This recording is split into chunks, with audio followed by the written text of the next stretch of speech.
예수님은 이제 예수님에게 마음의 문을 열기 시작한 유대인들에게 그런 말씀을 이어가셨습니다.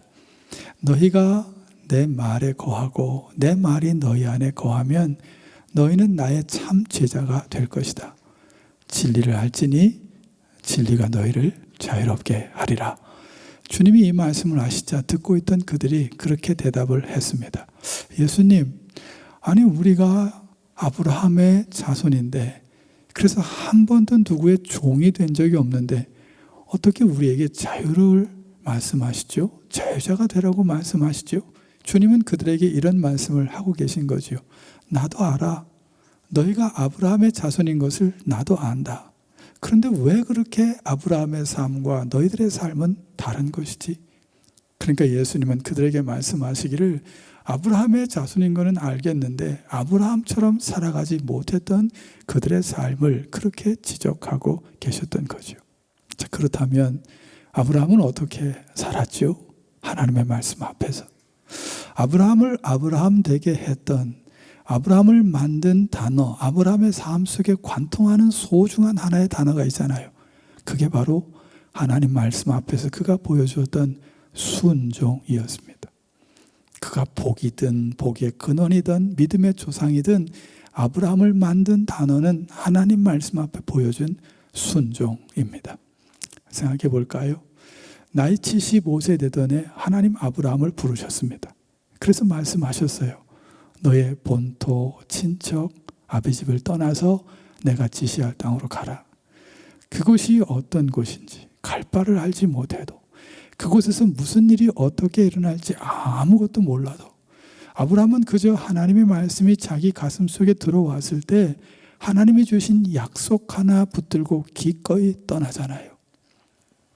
그리고 역시 아브라함의 삶 속에서 최고의 순종을 들려면 그의 사랑하는 아들 이삭을 제물로 드리는 거였죠.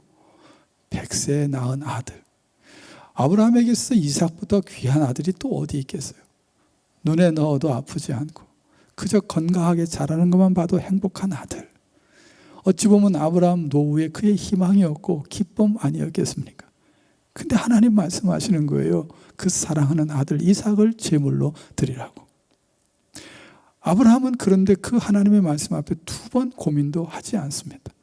솔직히 말하면 왜 고민이 안 됐겠어요? 아브라함은 그 밤에 계속 거부했을 거예요. 부인하고 싶었을 거예요. 이건 하나님의 음성이 아니야. 이건 하나님의 말씀이 아니야. 하나님 그럴 리가 없어.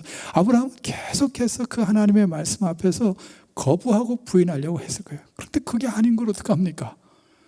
하나님의 말씀이 분명한 걸요. 그는 아마 밤새도록 고민하고 갈등했겠죠. 그런데 그의 고민과 갈등의 크기보다도 하나님 말씀 앞에 순종하는 순종의 크기가 훨씬 더 컸던 거예요. 그러니까 그 고민이 한 줄 묻어나오지 않고 그 순종의 바다에 풍덩 빠져서 흔적도 없었던 것이죠. 이게 아브라함이었어요. 아브라함은 그렇게 그런 순종의 길을 걷습니다. 그런데 이런 아브라함을 놓고 예수님의 말씀 앞에서 그 유대인들이 그렇게 말하는 거예요.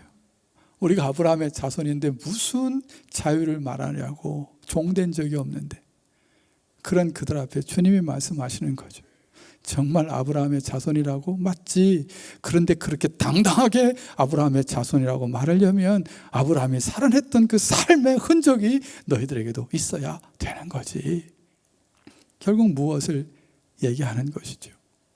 우리가 살아계신 하나님의 말씀, 우리가 살아내야 될 하나님의 말씀, 우리가 하나님의 말씀을 살아낸다는 것은 어떤 행위를 하기 이전에 하나님의 말씀에 실제로 우리 곁에 오신 예수님, 그분이 생명의 떡이라는 것을, 그분이 우리의 그리스도라고 하는 것을 먼저 믿는 겁니다.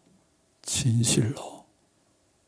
그리고 사랑하는 겁니다. 진심으로. 그리고 주님이 걸어가신 그분의 발자취를 따라가는 겁니다. 그때 예수님이 유대인들에게 말씀하셨던 것처럼 말이죠. 너희들이 하나님의 자녀라면 하나님의 말씀대로 살아야 되지. 너희들이 하나님의 말씀대로 살았다면 하늘 아버지로부터 온 나를 믿었어야지. 나를 진심으로 사랑했어야지. 그리고 내가 하는 말을 받아들였어야지. 그 말씀이나 똑같은 말씀인 것이죠.